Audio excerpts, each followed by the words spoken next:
Drones, no fly zone policy. We got a letter from Colonel.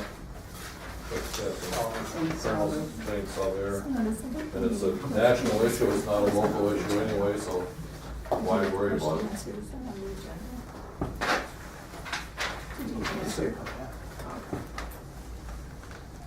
I also, and this came from the mayor, I also sent a query out to our listserv for the city managers, City and County Management Association. The responses I received back were similar to what the Colonel had mentioned from the campus. This is an FAA issue. A lot of cities aren't doing anything about it and can't do anything about it because they feel it's an FAA issue. We also talked to the people from Mead and Hunt who are doing the consulting work at our airport. It's the same type of situation. So I didn't get any cities in the state that are doing anything regarding a drone policy. So I don't know, you would talk to the Colonel, I think the mayor has talked to him. Yeah, and first of all, there are no drones at Camp Wrigley. The drones are the piece of equipment that carries missiles and that kind of thing. They do not have those at Camp Wrigley. They have the UAVs, and I was sitting here looking to see exactly what UAV meant. That's the same thing. Yeah, this is an unmanned aerial vehicle. It is not the same thing. Yeah, they are. But anyway, it is not allowed. Camp Ridley has their airspace. It is not allowed out of that airspace. If you want me to read this to you, Robin, I can. I'd like a copy of that. But that's not true. There are 88 bases in the United States that have a COA waiver, and they are one of them, and they are allowed to fly off premise. Okay. As of April 2012. The president has ordered a national study on the potential civilian use of unmanned aerial vehicles in the U.S. national airspace, Yep. and he has stated his intent for UAVs to be used for 2015. He is the person you may want to talk to.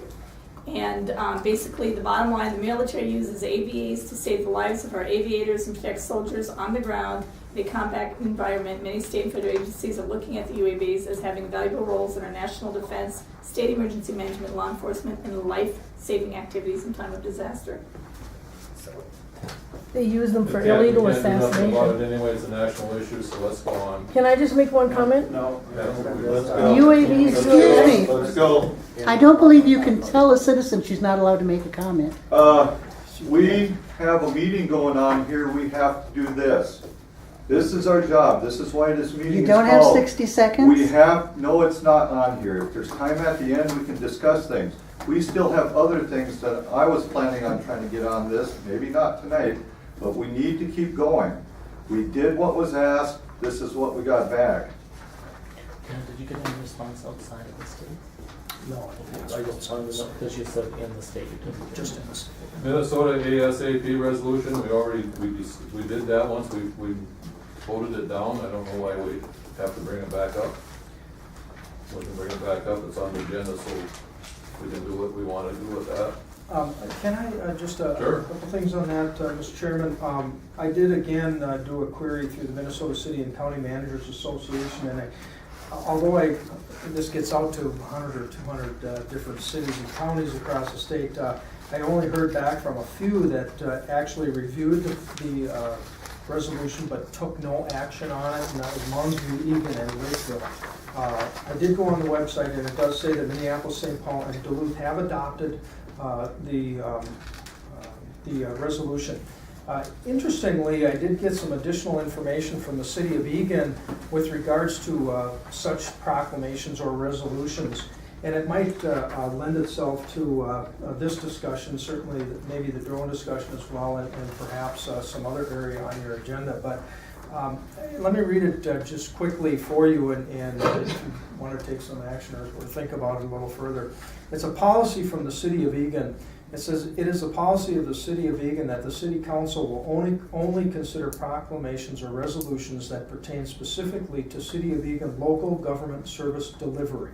Such consideration of resolutions and proclamations pertaining to the city of Eagan local government service delivery will take place at regularly scheduled city council meetings and will be included on the regular city meeting agenda.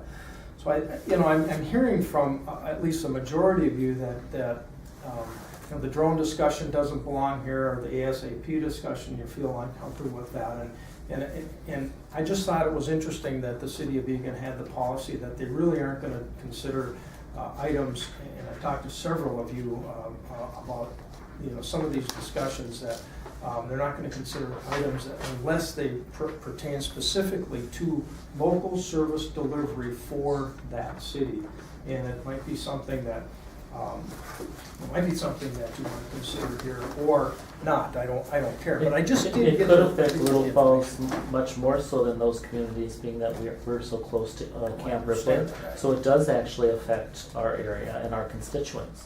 Now, what did you say, Duluth and what other city? Minneapolis, Duluth, and St. Paul. And St. Paul. And did you inquire on what kind of ordinance they passed, or I did not.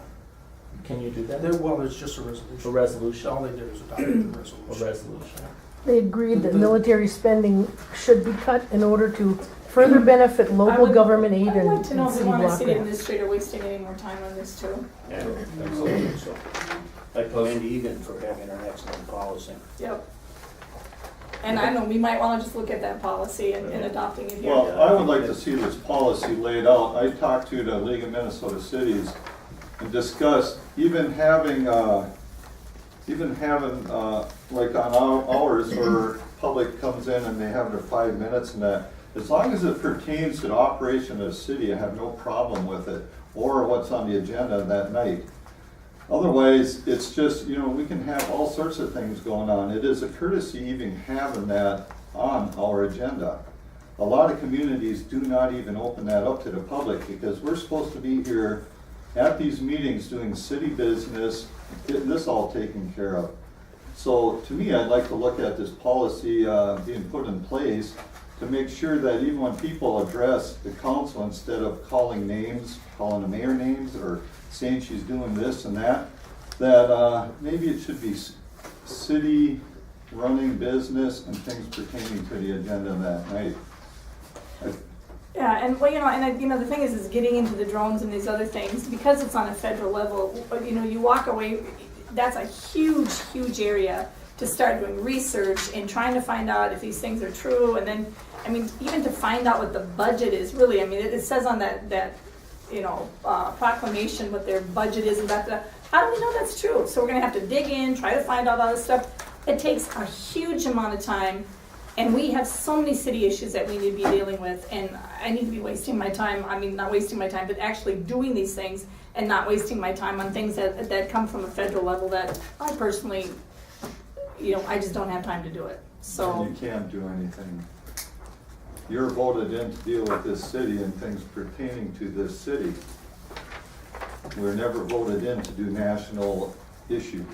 Dan, when you were administrator in Brainerd, did the public have the right to speak? Oh, they did. We had a public forum. We had a public forum section. They couldn't speak in committees situations unless they were called on by the chair. Certainly, they were just, it was pretty formalized that way. And they couldn't speak when it came to items on the agenda. I think it's similar to the way we have it there. But they did have a public forum section. Wasn't used very often, but it was used sometimes. And I'm not saying that it's a bad thing certainly to do that. I encourage public participation.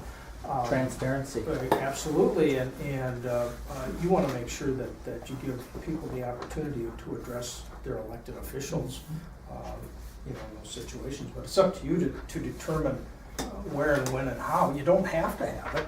You don't have to let people speak. It's not required. It's your agenda. You can determine how you run your meetings.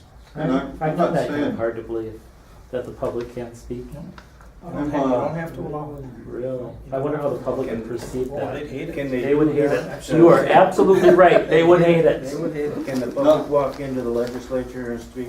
I'm not sure. I can't answer Yes, that. of course, you Can can they get walk on the into the US agenda. Congress and speak? You can get on the No, they agenda, cannot. but you can get on the agenda here too. I guess you can get on the agenda. Can I make myself clear?